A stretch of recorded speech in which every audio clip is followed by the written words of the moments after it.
Alhamdulillah, wassalatu wassalamu ala rasulillah. Kita lanjutkan al-isbahnya, kaidah yang ke-30. Ya'taqiduna wujuba luzumil manhajin nabawi fid da'wati ilallah. Mereka meyakini wajibnya berpegang kepada manhaj Nabi dalam berdakwah kepada Allah. Allah Ta'ala berfirman, ittabi'u ma unzila ilaikum min rabbikum. Ikutilah apa yang diturunkan kepada kalian dari Rabb kalian.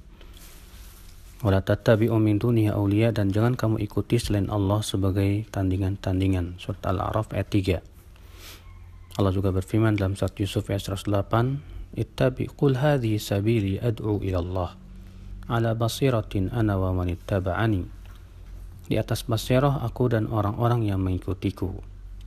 Ayat ini menunjukkan bahwa kewajiban kita berdakwah itu kepada Allah di atas basirah, dan tentunya dengan mengikuti manhaj para nabi dalam berdakwah. Syekhul Islam Taimiyah rahimahullah pernah ditanya tentang seorang syekh yang mendakwahi orang-orang yang suka berbuat maksiat dengan cara mengumpulkan mereka dengan memukul rebana, lalu kemudian bernyanyi dengan syair-syair yang disebut syair-syair yang membuat hati mereka tergugah. Kemudian rupanya ketika syekh ini melakukan perbuatan itu, mereka bertaubat. Mereka kemudian meninggalkan maksiat. Maka ditanya Syekhul Islam, apakah yang seperti ini mubah? Boleh, karena maslahatnya besar dan tidak mungkin mendakwahi mereka kecuali dengan ini. Maka Syekhul Islam Taimiyah rahimahullah menjawab, yang pertama beliau menyebutkan kaidah-kaidah dahulu. Yang pertama bahwasanya harus diyakini Allah mengutus Nabi Muhammad pasti membawa petunjuk dan agama yang hak untuk memenangkan di atas seluruh agama. Juga Rasulullah SAW memberikan kabar gembira dengan kebahagiaan bagi orang yang menaatinya dan kesengsaraan bagi orang yang memaksiatinya. Juga Rasulullah memerintahkan manusia untuk mengembalikan semua yang diperselisihkan kepada agama Allah, kepada Al-Quran dan hadis Nabi. Dan Rasul juga mengabarkan bahwasannya beliau berdakwah kepada Allah dan kepada jalan yang lurus. Dan beliau juga mengabarkan bahwasanya beliau beramar ma'ruf nahi mungkar, menghalalkan yang halal dan mengharamkan yang haram. Beliau juga bersabda, usikum bisam'i wa ta'ah. Aku wasiatkan kalian untuk mendengar dan taat, karena sesungguhnya siapa yang hidup di antara kalian nanti akan melihat perpecahan yang banyak. Maka hendaklah kalian berpegang kepada sunnahku dan sunnah khulafa'ur rasyidin yang tertunjuki.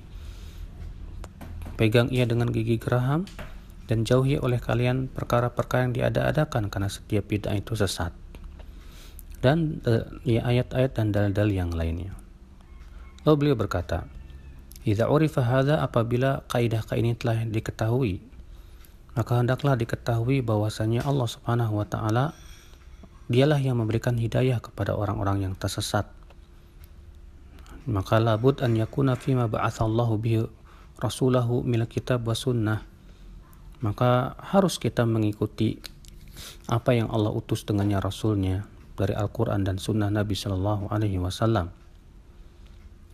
Maka kalaulah apa yang Allah utus dengannya para Rasul itu tidak mencukupi, berarti agama Rasul itu kurang, tidak sempurna. Dan harus diketahui bahwasannya amalan soleh yang Allah perintahkan, baik itu yang sifatnya wajib ataupun sunnah, demikian pula amalan buruk yang dilarang oleh Allah Subhanahu wa taala, itu harus kita imani. Apabila terdapat padanya maslahat dan mafsadah, maka kemudian maslahatnya lebih besar daripada mafsadahnya, maka tentu syariat akan mensyariatkannya. Tapi kalau ternyata mafsadahnya lebih besar, tentu syariat akan melarangnya. Maka apabila demikian, kata beliau, perbuatan si syekh tersebut dan mengumpulkan orang-orang yang suka berbuat maksiat, lalu dengan mendendangkan nyanyian dengan memakai rebana, ini termasuk perkara yang tidak sesuai syariat. Dulu ala anna syekh jahilun bituruqi syar'iyyah. Ini menunjukkan syekh tersebut bodoh terhadap tata cara syariat.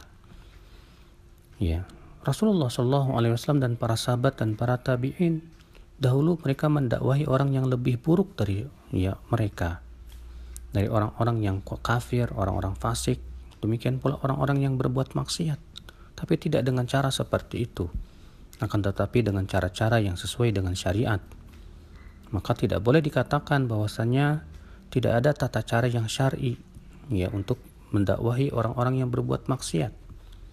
Karena telah juga kita ketahui ya secara pasti berapa banyak orang yang bertaubat kepada Allah dengan cara-cara syariat. Bahkan lihat para sahabat ya, sabiqunal awwalun dari kalangan muhajirin dan ansar dan orang-orang yang mengikuti mereka. Mereka bertaubat kepada Allah dengan cara-cara syariat, bukan dengan cara-cara bid'ah seperti itu. Berapa banyak kaum muslimin di negeri-negeri kaum muslimin yang mereka masuk Islam, mereka bertaubat dengan cara-cara yang sesuai syariat, bukan dengan cara-cara seperti itu. Maka tidak boleh juga dikatakan orang yang berbuat maksiat tidak mungkin bertaubat kecuali dengan cara-cara bid'ah tersebut. Ya. Maka sesungguhnya yang terbaik adalah caranya sesuaikah syariat, bukan kita melihat kepada hasilnya. Sebuah kesalahan tentunya ya, bahwa kalau ada orang mengatakan yang penting hasilnya, ini bukanlah cara yang sesuai dengan syariat. Yang terpenting adalah apakah caranya sesuai syariat, sesuai dengan manhaj para nabi atau tidak. Wallahu a'lam.